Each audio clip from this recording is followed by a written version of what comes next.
اللہ ہمیں ان لوگوں میں شامل کرے جن پر عذاب ہلکا نہیں بلکہ بخشش نازل ہو۔ اسی طرح جب قرآن کسی کے لیے خالدینہ فیہا کہتا ہے تو یہ محض وقت کی طوالت نہیں بلکہ اس انجام کی وضاحت ہے جس میں واپسی کی کوئی صورت باقی نہیں رہتی۔ اس کا مطلب یہ ہے کہ ایک ایسی حالت میں بندہ داخل ہو جاتا ہے جہاں امید، تبدیلی، نرمی یا چھٹکارا ناممکن ہے۔ ابدی عذاب کا تصور قرآن کے ان الفاظ میں انتہائی سنجیدگی کے ساتھ دیا گیا ہے تاکہ انسان دنیا کی وقتی خواہشات میں گم ہو کر ہمیشہ کی بربادی کا سامان نہ کر لے۔ امام غزالی رحمہ اللہ نے فرمایا کہ جب بندہ اللہ کی حدوں کو بار بار پامال کرتا ہے تو وہ دراصل اپنے لیے دائمی بدبختی کو منتخب کر لیتا ہے، جس کا راستہ یہی آیت واضح کرتی ہے۔ بظاہر یہ آیت بے حد سخت معلوم ہوتی ہے، مگر اگر عدل الہی کو سمجھا جائے تو اس کی ہر سختی میں انصاف اور حق پوشیدہ ہے۔ اللہ تعالیٰ قرآن میں کئی جگہ اعلان کرتے ہیں، تیرا رب بندوں پر ظلم کرنے والا نہیں ہے۔ اس کا مطلب ہے کہ جو لوگ اس آیت کی وعید کا شکار ہوں گے وہ اللہ کے انصاف کے بعد ہی ہوں گے، اور ہر پہلو سے ان کے خلاف حجت قائم ہو چکی ہوگی۔ کوئی بھی شخص اچانک اور بلا وجہ جہنم میں داخل نہیں کیا جاتا۔ یہ آیت ان لوگوں کے لیے آخری انجام کی وضاحت کرتی ہے جنہوں نے شعوری طور پر اللہ کی آیات کو جھٹلایا ہے اور ہدایات سے دشمنی کی ہے۔ یہ جملہ عذاب ہلکا نہ کیا جائے گا قرآن کا ایک نفسیاتی معجزہ بھی پیش کرتا ہے۔ انسان فطرتاً جب تکلیف میں ہوتا ہے تو نرمی، وقفہ یا کوئی سہارا ڈھونڈتا ہے۔ یہاں اللہ تعالیٰ ان تمام ممکنات کو رد کر کے بتا رہے ہیں کہ وہ عذاب مستقل، بغیر کم ہونے والا اور بغیر کسی وقفے کے ہوگا۔ ماہرین نفسیات کہتے ہیں کہ امید کے بغیر سزا ایک گہرے نفسیاتی عذاب میں بدل جاتی ہے۔ قرآن اس شدت کو بیان کر کے انسان کو جھنجھوڑتا ہے کہ وہ دنیا کی وقتی آرام گاہوں میں مدہوش نہ ہو بلکہ حقیقت کا سامنا کرے۔ اسی طرح نہ انہیں دیکھا جائے گا کا مطلب یہ ہے کہ نہ ان کی سنوائی ہوگی، نہ ان پر رحم کیا جائے گا، نہ ان کی سفارش سنی جائے گی۔ اہل علم نے فرمایا کہ نظر قرآن میں رحمت، توجہ اور مہربانی کے معنی رکھتا ہے، اور یہاں اس کا نفی کے ساتھ آنا دل کو لرزا دینے والا پیغام ہے کہ اللہ ان سے منہ موڑ لے گا۔ حدیث قدسی میں آتا ہے، اے میرے بندو، اگر تم سب مجھ سے مانگو اور میں تم سب کو دے دوں تو میرے خزانے میں کچھ بھی کم نہ ہوگا، مگر اس کے باوجود اگر بندہ اپنی ضد اور سرکشی سے باز نہ آئے تو پھر وہ اس کے رحم سے دور ہو جاتا ہے۔ آج کے دور میں بعض لوگ علم رکھتے ہوئے اسے یا تو چھپاتے ہیں یا اس سے دنیاوی مفادات لیتے ہیں، یا پھر سچائی کو مصلحتوں کے نام پر مؤخر کر دیتے ہیں۔ یہی وہ رویہ ہے جن کی بنیاد پر یہ وعید نازل ہوئی ہے، اور آپ دیکھیں کہ سوشل میڈیا پر بھی دین کے نام پر دھوکہ اور خود ساختہ فتوے عوام کے جذبات کی کمزوریوں کا فائدہ اٹھاتے ہوئے ان کو ان چیزوں سے انحراف پھیلانا سب اسی جرم کی شکلیں ہیں۔ اس آیت کی روشنی میں ہمیں انڈیویجول اور آ، اجتماعی طور پر یہ سمجھنے کی ضرورت ہے کہ علم کا بگاڑ نہ صرف دنیا بلکہ آخرت میں بھی تباہ کن نتائج لا سکتا ہے۔ نیکسٹ آیت ہے،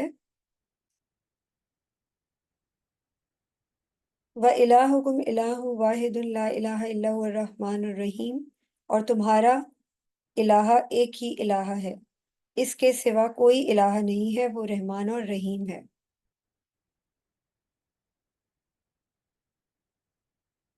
یہ آیت قرآن مجید کی ان آیات میں سے ہے جو توحید کی بنیاد کو انتہائی دل نشین انداز میں بیان کرتی ہیں، یعنی اللہ لا الہ الا ہوا ایک ایسا اعلان ہے جو دل و روح کو جھنجھوڑ دیتا ہے۔ یہ کلمہ قرآن کی روح ہے، اسلام کا خلاصہ ہے اور تمام انبیاء کی دعوت کا مرکز۔ امام ابن کثیر رحم اللہ فرماتے ہیں کہ یہ آیت اعلان ہے کہ اللہ کے سوا کوئی معبود نہیں، نہ زمین میں اور نہ ہی آسمانوں میں، وہی تنہا عبادت کا مستحق ہے۔ اسی طرح امام طبری کہتے ہیں کہ یہ کلمہ شرک کی جڑ کو کاٹ دیتا ہے اور بندے کو صرف ایک رب کے سامنے جھکنے کی تربیت دیتا ہے۔ الحی القیوم دو عظیم صفات الہی ہیں جو اس کی ذات کی کامل عظمت بیان کرتی ہیں۔ حی یعنی وہ جو کامل طور پر زندہ ہے، اس کی زندگی ازلی، ابدی اور بے نیاز ہے، وہ نیند سے، موت سے، کمزوری سے پاک ہے۔ اور قیوم یعنی ہر چیز کو، ہر شے کو سنبھالنے والا، قائم رکھنے والا، جو خود کسی کا محتاج نہیں ہے۔ القیوم وہ ذات ہے جو خود بھی قائم ہے اور دوسروں کو بھی قائم رکھنے والی ہے۔ یہ دو صفات مل کر اللہ کی ذات کو ہر اعتبار سے کامل اور ہر کائناتی سہارے سے بے نیاز ثابت کرتی ہیں، جو انسان کے ایمان میں سادگی، اخلاص اور یقین پیدا کرتی ہیں۔ رسول اللہ صلی اللہ علیہ وآلہ وسلم فرماتے ہیں، اللہ کا سب سے عظیم نام ان دو آیات میں ہے، لا الہ الا اللہ الحی القیوم۔ یہ حدیث واضح کرتی ہے کہ اس آیت میں اللہ کا اسم اعظم پوشیدہ ہے۔ اس آیت کے اندر ہم اللہ کی ان دو صفات کو اس لیے مینشن کر رہے ہیں کہ اللہ تعالیٰ کس قدر عظیم ہے، نہ وہ اس کو موت آئے گی اور نہ ہی اس کو کسی چیز کی ضرورت ہے، وہ ہمیشہ قائم رہنے والا ہے۔ اور بیسکلی یہ صرف ایک عقیدہ نہیں ہے بلکہ ایک روحانی شفا ہے، جو بندہ اللہ تعالیٰ کے صفاتی ناموں کو دل میں پڑھتا ہے اور اس کا ذکر کرتا ہے، وہ اپنے دل کے اندر سکون محسوس کرتا ہے۔ بیسکلی یہ عقیدے کے بارے میں بتایا جا رہا ہے اس آیت کے اندر کہ ہم سب کا الہ ایک ہے اور وہ صرف اللہ کی ذات ہے، اور وہ رحمان اور رحیم ہے، وہ پوری کائنات پر رحم کرنے والا ہے۔ ہم سب کو رحمان اور رحیم کے بارے میں بھی معلوم ہوگا۔ بیسکلی ہم اگر اس کو سمجھنے کی کوشش کرتے ہیں تو ہمیں لگتا ہے کہ دونوں کا مطلب ایک ہی ہے، مگر ایسا نہیں ہے۔ رحمان کا مطلب بھی رحم کرنے والا ہوتا ہے، مگر وہ رحم کرنے والا جو آ، اپنے ان بندوں کے اوپر بھی رحم فرماتا ہے جو اس کی فرما برداری کرتے ہیں، اور ان بندوں کو بھی وہ رزق دیتا ہے، ان بندوں کے اوپر بھی اپنی رحمت نازل کرتا ہے جو اس کے نافرمان ہوتے ہیں۔ یعنی وہ صرف جو اپنے ماننے والے ہیں، صرف ان کے اوپر اپنی رحمت نازل نہیں کرتا، بلکہ ان کو بھی ہر چیز، کائنات کی ہر نعمت بخشتا ہے جو اس کی نافرمان ہوتے ہیں۔ اور اسی الرحمن اس کی صفت جو ہے، یہ انہی چیزوں کو ثابت کرتی ہے۔ اور الرحیم جو ہے وہ اللہ تعالیٰ کی وہ صفت ہے جو صرف اپنے بندوں کے لیے ہے، وہ بندے جو اللہ کے فرما بردار ہیں اور جو انصاف کے دن پہ، یعنی ڈے آف ججمنٹ والے دن، اللہ تعالیٰ کی رحمت کو حاصل کر سکیں گے۔ تو یہ بیسکلی اس آیت کو عقیدے کے طور پر بیان کیا جا رہا ہے، اور تدبر القرآن کے اندر بتایا جاتا ہے اس بارے میں۔ اس توحید کے ذکر کے ساتھ اسماء حسنی میں سے رحمان اور رحیم کا حوالہ دو مختلف پہلو اپنے اندر رکھتا ہے۔ اس کا ایک پہلو تو یہ ہے کہ شرک کے اسباب و محرکات میں سے ایک بہت بڑا سبب خدا کے ہر قسم کے شغل و عمل اور ہر نوع کے تعلق سے عرفہ اور بالاتر ہونے کا غلط تصور بھی ہے۔ یہ تصور ہے تو ایک تنزیلی تصور، لیکن بعض صورتوں میں یہ خدا کی بے ہمگی کو اس قدر بڑھا دیتا ہے کہ خلق سے اس کا تعلق بالکل ہی منقطع ہو جاتا ہے، اور اس تک رسائی حاصل کرنا یا خلق کے معاملات سے اس کا کوئی تعلق رکھنا اس کی شان اور وحیت کے منافی قرار پایا جاتا ہے۔ خدا کا یہ تصور فطری طور پر دلوں میں اس کی طرف سے ایک مایوسی پیدا کرتا ہے، اور یہ مایوسی بالآخر ان وسائل اور شکوک کو جنم دیتا ہے جن کو انسان خدا کے نہ پا سکنے کی شکل میں اپنے لیے تسلی و طمانینت کا ذریعہ بناتا ہے۔ قرآن نے معرفت الہی کی راہ کے اس مغالطے کو دور کرنے کے لیے جگہ جگہ یہ کیا ہے کہ خدا کی وحدانیت، اس کی بے ہمگی اور اس کی برتری کے بیان کے ساتھ ساتھ اس کی ایسی صفات کا بھی حوالہ دے دیا ہے جو خلق کے ساتھ اس کے تعلق کو واضح کرنے والی ہیں، تاکہ انسان وسائل اور وسائط کا سہارا تلاش کرنے کے بجائے خود خدا کے دامن رحمت کو پکڑنے اور اسی میں چھپنے کی کوشش کرے۔ چنانچہ اس پہلو سے سورہ اخلاص میں جو توحید کی سب سے بڑی صورت ہے، اگر ایک طرف خدا کی بے ہمگی کو واضح کرنے کے لیے هو اللہ احد فرمایا، تو ساتھ ہی اس کی باہمگی کو واضح کرنے کے لیے اللہ الصمد بھی فرما دیا، تاکہ یہ واضح ہو جائے کہ خدا سب سے بے نیاز اور بالاتر ہونے کے باوجود سب کے لیے پناہ، سب کے لیے مرجع اور سب کے لیے سہارے کی چٹان بھی ہے۔ اسی اصول پر زیر بحث آیت میں بھی خدا کی وحدانیت کو مثبت اور منفی دونوں پہلوؤں سے بیان کرنے کے بعد یہ بھی واضح فرما دیا کہ وہ خدا رحمان ہے اور رحیم ہے۔ ہم سورہ فاتحہ میں ان دونوں لفظوں کی وضاحت جو ہے پڑھ چکے ہیں پہلے بھی، اور ابھی بھی میں نے ڈسکس کی ہے۔ ان میں سے پہلا لفظ خدا کی رحمت کے جوش پر دلالت کرتا ہے، اور دوسرا اس کی رحمت کے تسلسل اور دوام پر۔ مقصد یہ ہے کہ خدا ہے تو واحد اور یکتا، سب سے بے نیاز اور سب سے بالا تر، لیکن وہ رحمان اور رحیم بھی ہے۔ اس نے اپنے جوش رحمت سے تمہیں وجود بخشا ہے، اپنی رحمت ہی کی آغوش میں تمہاری تربیت اور پرورش کر رہا ہے، اور اپنی اس رحمت ہی کے لیے اس نے تمہارے واسطے جزا اور سزا کا ایک دن مقرر کیا ہے۔ بس تم اسی کے لیے جیو اور اسی کے لیے مرو، اور اپنی تمام آرزوئیں اور امیدیں اکیلے اسی سے وابستہ کرو۔ دوسرا پہلو یہ ہے کہ مشرک اور بت پرست قوموں نے ہمیشہ قہر و غضب کو الوہیت کے ضروری لوازم میں سے سمجھا ہے۔ انہوں نے کائنات کے بادشاہ کو دنیاوی بادشاہوں پر قیاس کیا۔ انہوں نے دیکھا کہ جب دنیا کے بادشاہ صرف ایک علاقے کے بادشاہ ہو کر یہ جلال اور جبروت رکھتے ہیں کہ ان کے مقربین اور درباریوں کے سوا کسی کے لیے بھی ان کے سامنے مجال نہیں، وہ جس کو چاہیں اور جب چاہیں دار پر چڑھا دیتے ہیں، تو جو سارے جہاں کا بادشاہ ہے، اس کے جلال اور جبروت اور اس کے قہر و غضب کا اندازہ کون کر سکتا ہے؟ اس طرح انہوں نے خدا کا تصور ایک نہایت خوفناک اور ہولناک ہستی کی حیثیت سے کیا، اور پھر اس کے کچھ مقربین اور درباری محض اپنے ذہن سے ایجاد کر کے ان کی پرستش شروع کی تاکہ یہ ان کو اس ہولناک خدا کی آفتوں سے محفوظ رکھیں۔ آسمانی مذاہب رکھنے والی قومیں اگرچہ خدا کے صحیح تصور سے ناآشنا نہیں تھیں، لیکن امتداد زمانہ نے مشرک قوموں کے اثرات سے ان کے عقائد کو بھی آلودہ کر دیا، اور ان کے یہاں بھی خدا کی جمالی صفات پر اس کی جلالی صفات کو کے رنگ کو غالب کر دیا۔ چنانچہ تورات کے مطالعے سے یہ حقیقت صاف عیاں ہوتی ہے کہ یہود نے بھی خدا کے قہر و جلال کی داستان اتنی بڑھا دی تھی کہ اس کے مقابل میں خدا کے رحمان اور رحیم ہونے کا تصور بالکل دب گیا تھا۔ اس کا اثر یہ ہوا کہ وہ بھی مشرک قوموں کی طرح خدا کی رحمت حاصل کرنے کے لیے مقربین اور سفارشیوں کے محتاج ہوئے، اور اس مقصد کے لیے انہوں نے اپنے بزرگوں کو وسیلہ ٹھہرایا، جن کے تقدس اور تقرب کی روایتیں ان کے ہاں موجود تھیں۔ اور پھر آہستہ آہستہ خاندان اسرائیل کو تو انہوں نے خدا کے چہیتوں اور محبوبوں میں شامل کر لیا، اور غیر بنی اسرائیل خدا کے قہر و غضب کے لیے رہ گئے۔ چونکہ آیت زیر بحث میں توحید کی یہ امانت بنی اسرائیل سے واپس لے کر امت مسلمہ کے حوالے کی جا رہی ہے،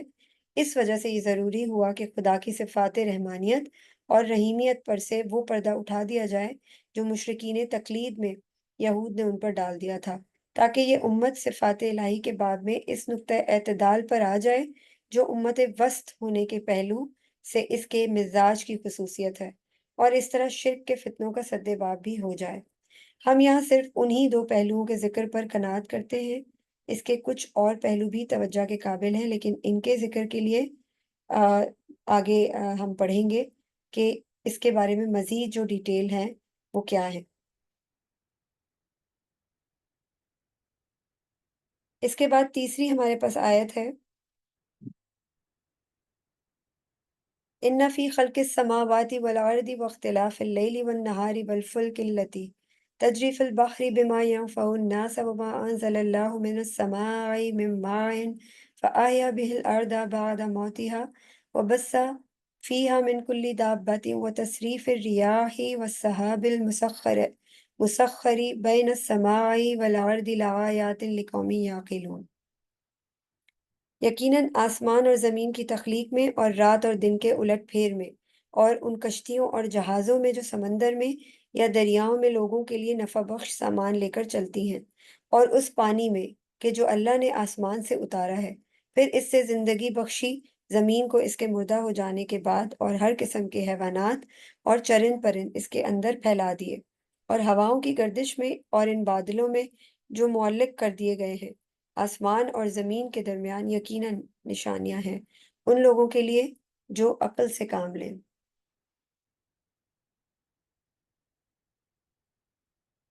آسمان اور زمین کی نشانیوں کی طرف اس آیت میں ایک جامع اشارہ کیا جا رہا ہے، یعنی آسمان اور زمین کی خلقت سے مراد ان کی وہ پیدائش بھی ہے جس سے خالق کی عظیم قدرت واضح ہوتی ہے، ان کی وہ ساخت بھی ہے جس سے اس کی بے مثال کاریگری اور حیرت میں ڈال دینے والی حکمت کی شہادت بھی ملتی ہے، ان کی وہ نفع رسانی اور فیض بخشی بھی ہے جس سے خالق کی رحمانیت اور رحیمیت اور پروردگاری ثابت ہوتی ہے، وہ مقصدیت بھی ہے جو گواہی دیتی ہے کہ اتنی حکمتوں سے یہ معمول کارخانہ عبث اور بے غایت نہیں ہے، بلکہ اس کے پیچھے ایک عظیم مقصد ہے جس کے ظہور کے لیے ایک دن مقرر ہے، اور اس کی وہ موافقت اور سازگاری بھی ہے جو ثابت کرتی ہے کہ آسمان اور زمین دونوں ایک ہی خالق کے ارادے سے ظہور میں آئے ہیں۔ اور اسی کی اسکیم اور اسی کے حکم کے تحت چل رہے ہیں۔ ان کے اندر کسی اور کے ارادے اور تصرف کو کوئی دخل نہیں ہے۔ یہ مختلف پہلو قرآن مجید میں بار بار مختلف جگہوں پہ واضح کیے گئے ہیں۔ اختلاف لیل النہار سے مراد ایک تو رات اور دن کے یکے بعد دیگرے پورے نظام، پوری پابندی اوقات اور کامل تسلسل کے ساتھ ایک ساتھ آمد و شد ہے، جیسا کہ فرمایا ہے، اور وہی ہے جس نے رات اور دن کو ایک دوسرے کے پیچھے آنے والا بنایا۔ سورہ فرقان آیت نمبر 62 میں اللہ تعالیٰ فرماتے ہیں، ان لوگوں کے لیے جو یاد دہانی حاصل کرنا چاہیں یا خدا کے شکر گزار بننا چاہیں۔ دوسرے ان کا وہ اختلاف بھی ہے جو ان کے مزاج، ان کی فطرت، ان کی شکل و صورت اور ان کے ظاہری اور باطنی اثرات اور نتائج میں ہے، لیکن اس اختلاف و تضاد کے باوصف یہ دونوں اس کائنات کی مجموعی خدمت و بہبود میں شب و روز سرگرم ہیں۔ آپ دیکھیں کہ دن اور رات ہمیں بہت سے دن اور رات میں ہمیں بہت سی نشانیاں نظر آتی ہیں اگر ہم سوچنا چاہیں۔ آپ دیکھیں اللہ تعالیٰ نے دن اور رات کو بنا کر ہم پر یہ نشانی واضح کی ہے کہ ہر اندھیرے کے بعد روشنی ضرور آتی ہے، ہر تکلیف کے بعد آسانی ضرور آتی ہے، اور ہر گزرتے ہوئے لمحے میں جب جب ہم پریشانیوں کا شکار ہوتے ہیں تو ان پریشانیوں سے چھٹکارا حاصل کرنے کے لیے کیا ہوتا ہے کہ ہمارے پاس وہ امید کی کرن ضرور آتی ہے، اور وہ امید کی کرن ہی ہمیں اس اندھیرے سے نکال کے روشنی میں لے کر جاتی ہے۔ تو یہ ساری چیزیں جو ہیں ان میں اللہ کی نشانیاں پائی جاتی ہیں۔ یہ بہت ضروری ہے کہ ہم ان کو اپنی زندگیوں سے ریلیٹ کر کے سوچنے کی کوشش کریں کہ وہ نشانیاں کیا ہیں۔ فلک کے معنی کشتی کے ہیں۔ یہ لفظ اسی شکل میں واحد، جمع، مذکر، مؤنث سب کے لیے آتا ہے۔ مؤنث تو اس آیت ہی میں استعمال ہوا ہے، مذکر کے لیے قرآن مجید میں فی الفلک المشحون کی ترکیب موجود ہے۔ بما ینفع الناس سے مراد وہ سامان تجارت اور معیشت ہے جس کے حمل و نقل کا یہ کشتیاں ذریعہ بنتی ہیں، جس سے معاشرت اور تمدن کی توسیع اور ترقی کی نہایت وسیع راہیں کھلی ہیں۔ زمین کی موت اور اس کی زندگی سے مراد اس کا خشک اور بے آب و گیا ہو جانے کے بعد اثر نو سبزوں اور پودوں سے لہلہا اٹھنا ہے۔ اسی طرح دابتن کا معروف استعمال تو زمین پر چڑھنے پھرنے والے جانوروں ہی کے لیے ہے، بلکہ زیادہ نمایاں طور پر ان جانوروں کے لیے جو سواری یا بار برداری کے لیے کام آتے ہیں، لیکن یہ اس معنی میں بھی استعمال ہوتا ہے جس معنی میں ہم جاندار کا لفظ استعمال کرتے ہیں۔ اس کے پہلے معنی کے لحاظ سے پرندے اس کے مفہوم سے خارج ہیں، صرف زمین پر چلنے پھرنے یا رینگنے والے جانور ہی اس سے مراد ہوتے ہیں۔ چنانچہ قرآن مجید نے بعض مقامات پر پرندوں کو اس لفظ کے مفہوم سے الگ رکھا ہے، مثلاً فرمایا ہے اور نہیں ہے زمین پر چلنے والا کوئی جانور اور نہ اپنے بازوؤں سے اڑنے والا کوئی پرندہ۔ سورہ انعام میں اللہ تعالیٰ آیت 38 میں فرماتے ہیں۔ لیکن جب یہ اپنے دوسرے وسیع مفہوم میں استعمال ہوتا ہے تو اس کے تحت سارے ہی جاندار آ جاتے ہیں، عام اس سے کہ وہ چرند ہیں، پرند ہیں، بلکہ اس صورت میں یہ بنی نوع انسان کو بھی اپنے اندر سمیٹ لیتا ہے۔ اس مفہوم کے لیے قرآن مجید سے چند مثالیں ملاحظہ ہوں، یعنی اللہ تعالیٰ سورہ فاطر میں فرماتے ہیں، اور اگر اللہ لوگوں کو ان کی بد عملیوں پر فوراً سزا دینے والا ہوتا تو زمین کی پشت پر ایک جاندار کو بھی جیتا نہ چھوڑتا۔ یعنی یہاں پہ بھی دابتن کا لفظ جو ہے وہ جاندار کے لیے استعمال ہوا ہے۔ اس آیت میں دابتن کا لفظ تمام جانداروں کے لیے استعمال ہوا ہے، عام اس سے کہ وہ چرند ہو، پرند ہو یا انسان۔ اسی طرح سورہ عنکبوت میں بھی دابتن کا ورڈ آتا ہے، اور کتنے جاندار ہیں جو اپنے ساتھ اپنی روزی اٹھائے نہیں پھرتے، اللہ ان کو بھی روزی دیتا ہے اور تم کو بھی دیتا ہے۔ اس آیت میں دابہ کا لفظ چرند و پرند سب پر حاوی ہے۔ اسی طرح سورہ ہود میں دابہ کا لفظ آتا ہے، اور زمین میں کوئی جاندار نہیں ہے مگر اللہ ہی کے ذمے ہے اس کی روزی۔ اس آیت میں بھی یہ لفظ اپنے صحیح معنی ہی میں استعمال ہوا ہے۔ ہمارے نزدیک آیت زیر بحث میں یہ لفظ جاندار کے معنی میں استعمال ہوا ہے، چنانچہ ہم نے ترجمہ اسی مفہوم کے حساب سے کیا ہے۔ تصریف ریاح سے مراد ہواؤں کی گردش ہے۔ ان کی اس گردش کے مختلف پہلو خود قرآن میں بیان ہوئے ہیں۔ کبھی یہ اپنے کندھوں پر پانی سے بوجھل بادلوں کو لاد کر لاتی ہے اور زمین کو جل تھل کر دیتی ہیں، کبھی یہ انہی بادلوں کو اس طرح اڑا کر لے جاتی ہیں کہ کہیں ان کا نام و نشان بھی نظر نہیں آتا۔ ایک قوم کے لیے یہ عذاب بن کر نمودار ہوتی ہیں تو دوسری قوم کے لیے رحمت بن کر۔ انہی کی گردش سے فرعون اور اس کی قوم غرق کے دریا ہوئی، اور انہی کے تصرف نے موسیٰ علیہ السلام اور ان کی قوم کو اسی دریا سے پار کروایا۔ پھر کبھی یہ مرطوب بن کر فصلوں کو نشوونما دیتی ہے اور ان کو اگاتی اور پروان چڑھاتی ہیں، کبھی گرم اور خشک ہو کر ان کو پکاتی اور تیار کرتی ہیں، کبھی یہ خزاں بن کر پتوں کو مرجھاتی اور چمن کو اجاڑتی ہیں، کبھی بہار بن کر ایک ایک ٹہنی اور ایک ایک شاخ کو پھولوں سے اور کلیوں سے لاد دیتی ہیں۔ ان کے بھیس مختلف ہیں، اور ہر بھیس میں نئی آن اور ایک نئی شان ہے، اور جو شان بھی ہے وہ ان کے مصرف یعنی خدا کی حکمت و قدرت اور اس کی رحمت اور ربوبیت کا ایک عظیم نشان ہے۔ تسخیر کا مفہوم کیا ہے؟ تسخیر کے معنی ہے کسی کو مطیع اور فرمانبردار بنا کر بلا کسی اجرت و معاوضے کے کسی کی خدمت میں لگا دینا، یعنی بادلوں کے آسمان اور زمین کے دریا مسخر کرنے کے معنی یہ ہے کہ یہ خدا کے امر اور حکم کے تحت بالکل مقہور و مجبور ہر لمحہ ہر آن بالکل تیار کھڑے ہیں کہ جب اور جس جگہ کے لیے اور جس شکل میں ان کو حکم ہو وہ اس حکم کی تعمیل کریں اور اس کو بجا لائیں۔ یہ مسخر خدا کے ہاتھ میں ہے، اور وہی اپنی ربوبیت اور اپنی حکمت کے تقاضوں کے تحت ان کو رحمت یا عذاب کی جس کی بھی شکل میں چاہتا ہے استعمال کرتا ہے۔ قرآن میں انسانوں کی نسبت کے ساتھ جب ابر و ہوا کی تسخیر کا ذکر آتا ہے تو اس کے معنی یہ نہیں ہوتے کہ ابر یا ہوا یا سورج یا چاند انسان کے ہاتھ میں مسخر ہیں یا وہ ان کو مسخر کر سکتا ہے، بلکہ اس کے معنی صرف یہ ہے کہ پروردگار عالم نے ان چیزوں کو مسخر کر کے ان کو انسان کی نفع رسانی اور اس کی خدمت میں لگا دیا ہے، اور یہ رات دن خدمت میں لگے رہنے کے باوجود انسان سے کسی اجرت یا صلے کے طالب نہیں بنتے۔ اسی وجہ سے جہاں کہیں یہ مضمون بیان ہوا کہ وہاں سخر لکم آیا ہے، جس کے معنی یہ ہے کہ خدا نے ان کو تمہاری نفع رسانی میں لگا دیا ہے، یہ معنی نہیں ہے کہ ان کو تمہارے تابع بنا دیا ہے۔ تابع فرمان یہ صرف خدا ہی کے ہیں۔ انسان زیادہ سے زیادہ جو کچھ کر سکتا ہے وہ صرف یہ ہے کہ خدا نے ان چیزوں کو جن طبعی قوانین کے ماتحت رکھا ہے ان میں سے بعض کو اپنی سائنس کے زور سے دریافت کر لے اور ان سے فائدہ اٹھا لے، لیکن ان تمام قوانین کا اصل سر رشتہ خدا ہی کے ہاتھ میں ہے۔ انسان اس سر رشتہ پہ کبھی قابو نہیں پا سکتا۔ مذکورہ والا تمام چیزوں کا حوالہ دے کر فرمایا کہ ان کے اندر عقل سے کام لینے والوں کے لیے آیات ہیں، یعنی نشانیاں ہیں۔ آیت کے معنی جیسا کہ ہم دوسرے مقام میں واضح کر چکے ہیں نشانی اور علامت کے بھی ہیں۔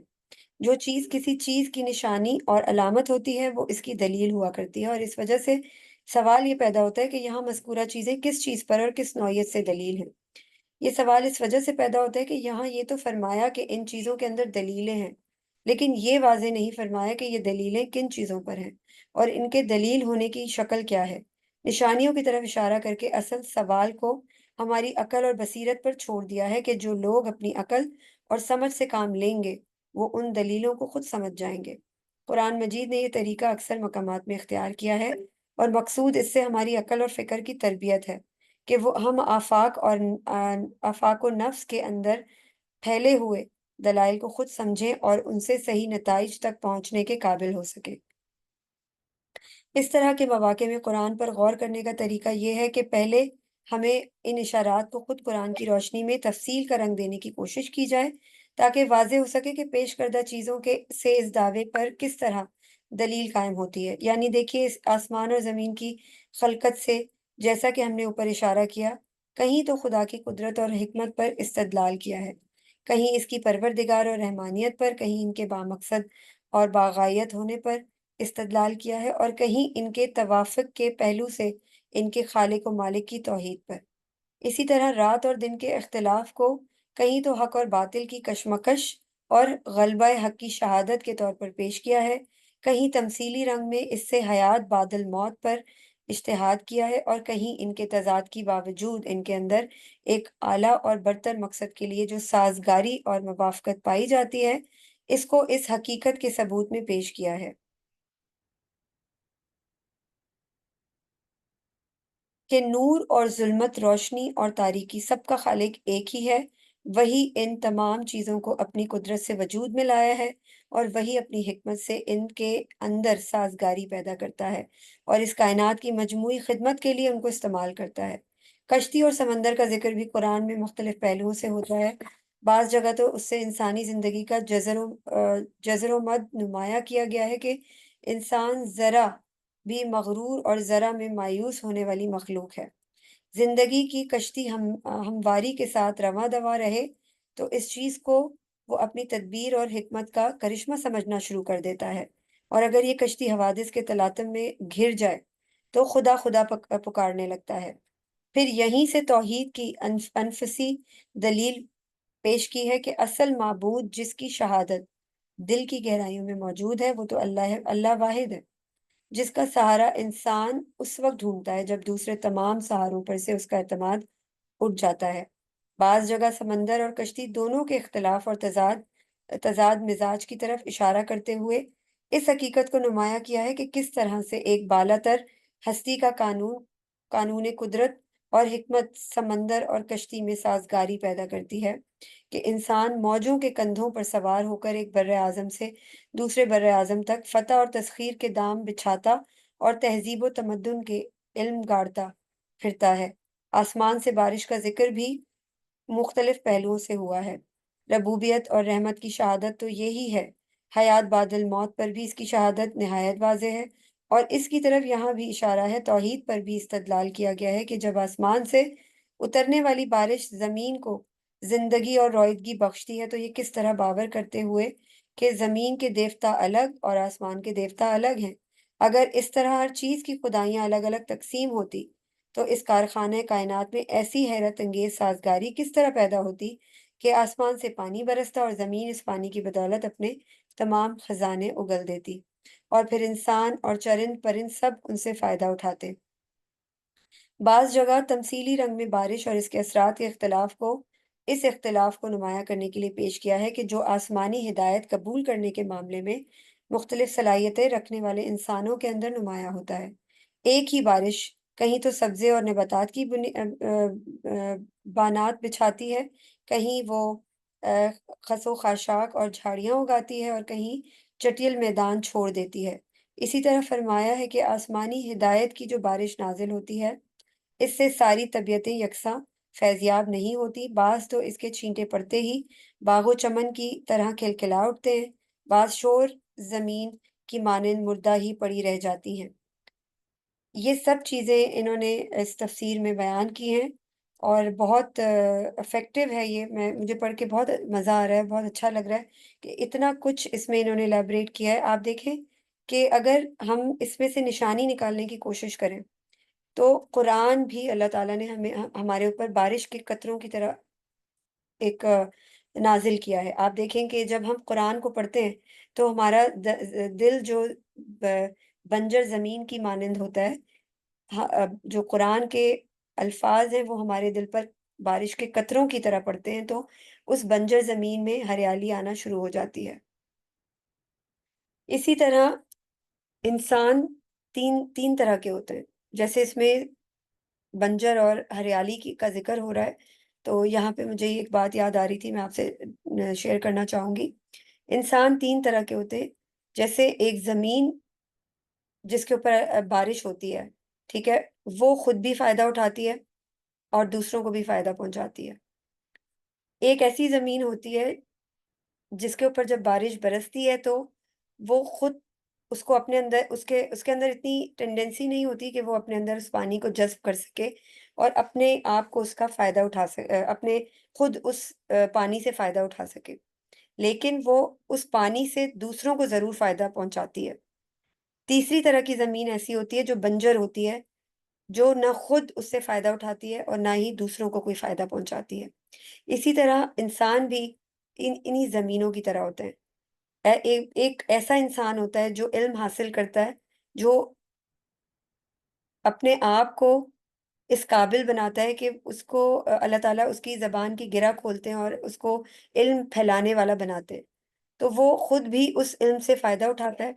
اور قرآن کے لفظوں کو پڑھ کر اپنے بنجر دل کو فائدہ پہنچانے کی کوشش کرتا ہے، اور اپنے علم سے جو وہ سیکھتا ہے اس سے دوسرے لوگوں کو بھی فائدہ پہنچانے کی کوشش کرتا ہے۔ دوسرے طرح کا انسان دوسرے طرح کی زمین کی طرح ہوتا ہے کہ وہ علم تو حاصل کر لیتا ہے لیکن خود فائدہ حاصل نہیں کر پاتا، یعنی علم حاصل کرنے کے باوجود اس کے عمل میں فرق ہوتا ہے، اس کے قول و فعل میں تضاد ہوتا ہے، اس لیے وہ اس علم کو سمجھ ہی نہیں پاتا اور اس سے فائدہ اٹھا ہی نہیں پاتا، مگر اس سے دوسرے لوگ فائدہ حاصل کر رہے ہوتے ہیں، وہ دوسروں کو علم پہنچا رہا ہوتا ہے۔ تیسری طرح کی جو زمین ہوتی ہے، تیسری طرح کے جو لوگ ہوتے ہیں، وہ نہ ہی خود علم حاصل کرتے ہیں، نہ خود اپنے آپ کو فائدہ پہنچاتے ہیں اور نہ ہی کسی اور کو فائدہ دیتے ہیں۔ تو ہمارے لیے قرآن پاک میں جگہ جگہ اللہ تعالیٰ نے نشانیاں چھوڑی ہیں، کائنات میں جگہ جگہ نشانیاں چھوڑی ہیں، ہمیں ان نشانیوں کے اوپر ان کو سوچنا ہے، ان کو کھوجنا ہے اور ان سے فائدہ اٹھانا ہے۔ جزاک اللہ خیر۔ کسی کا کوئی سوال ہو تو آپ پوچھ سکتے ہیں۔